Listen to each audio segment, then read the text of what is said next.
Alright, I am a webcomic junkie. I am not as obsessed as I used to be. I have my top 5, and I have other ones that I read on a pretty regular basis. I have my favorites. They're the ones that I would advise to just about anybody, especially if they have a geek gamer sort of creative streak in them. Then there's the ones that I would advise for other people, like teenagers and people that are just starting to get into webcomics. They don't know what to make of it yet.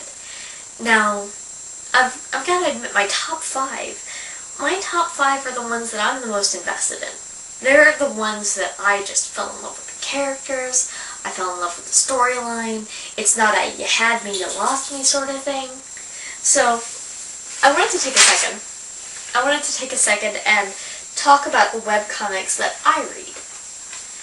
Now, my favorite is Sluggy Freelance. If you don't know what Sluggy Freelance is, then I consider you not... If you don't know what Sluggy Freelance is, that's okay. It really is, because you're just uninitiated. Now, Sluggy Freelance is an epic, sweeping webcomic. It is like the granddaddy of webcomics. It was started in like 1990 some odd, and it has enough arcs to fill 10 books, and they still haven't completed the series in books. Now, apparently there is an end game in process, and it is moving towards the end, but not for quite some time. It sounds like there's a lot of loose ends to wrap up. Protagonist. Right? One of those unlikely heroes.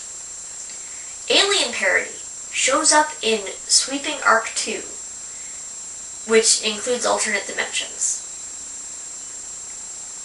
Becomes an evolving creature who takes its place with the rest of the cast. Every single person in this cast, every single creature, evolves beyond its original characterization. Even if they seem flat to start with, they move. All of them. It's a fantastic piece of work. It's full of camp. If you like horror stories, I'm going to start you off with the Kitten Arc. Or Kitten Arc.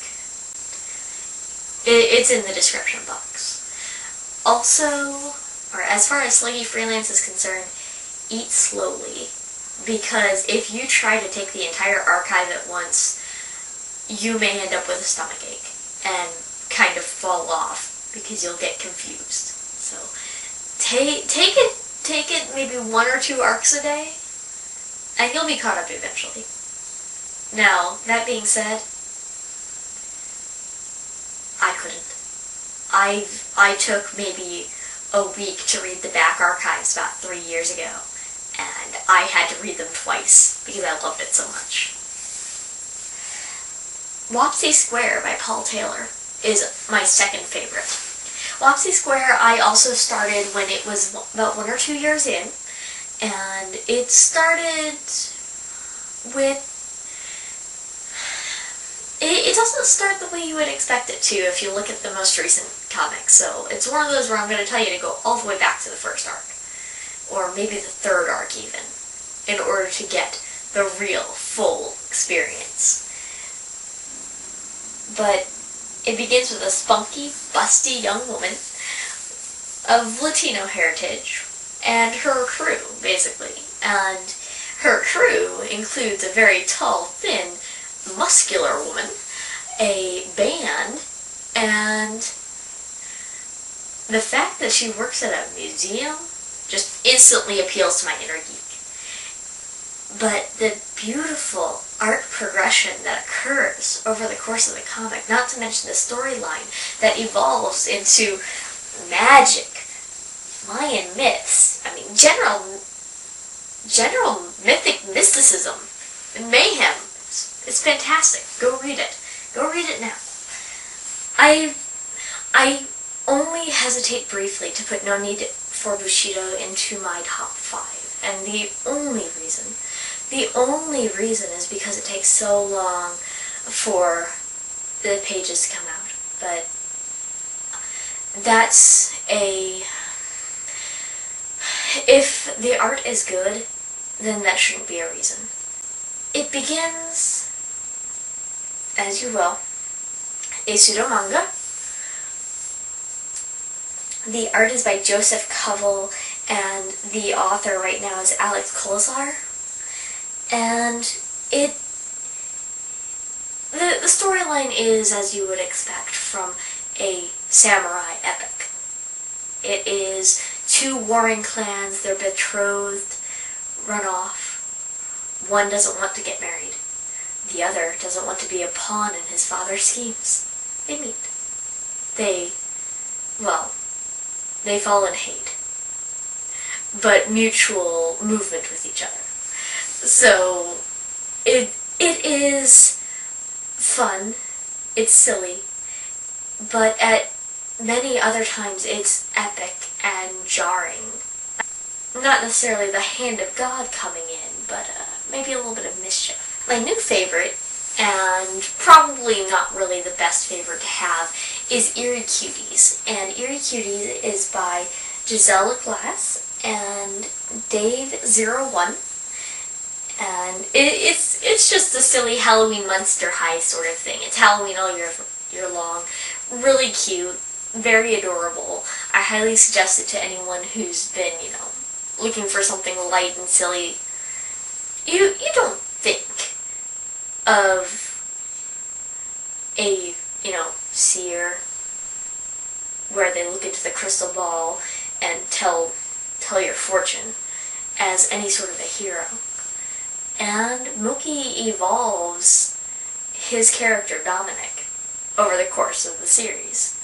Dominic is actually quite practiced now and has very carefully grown out of his shell.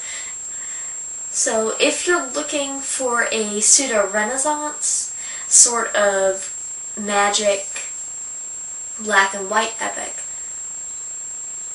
these might be the shades of gray you're looking for. Go check out Dominic Deegan. So I also have a couple other ones that I'm fond of, and I'll just run them down really quick. I enjoyed because Girly ended.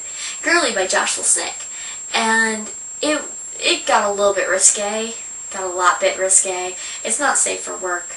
Don't read it at work. But it's a lot of fun. If you're looking for random, you found it. It's definitely Girly. As far as webcomics that I grew up on that I have not broken away from, that would be Kevin and Kell, which is a story about a wolf and a hare, and it's very sweet. Their cast of characters keeps growing, and they keep dating each other. So I'm not sure if I'm too crazy about that right now, but it's like I said, it's been around so long that I've invested myself so deeply in these characters that it doesn't even matter anymore. Isabel Marks has two webcomics. She has one that she draws with Terrence Marks, and she has one that she does herself called Namir Deatir. Now, I'm not certain if I'm pronouncing that right, but Namir Deatir is a story about cats and bunnies and puppies and koalas. But it's really a story about the human or pseudo-human experience. You Say It First is a spin-off or a continuation of Unlike Minerva. But Brisbane and Kimberly make a very cute sort of couple. Brisbane started off as a comedian. It didn't work out very well. And Kimberly started out as a saleswoman and made decent money off swindling Brisbane of all of his money. And when You Say It First begins, the Minerva Theater from Unlike Minerva closes, and they are pretty much stuck with each other. Again, I would suggest any of these webcomics to you. Every single one of them. And I'm going to have to cut this down. See you next week.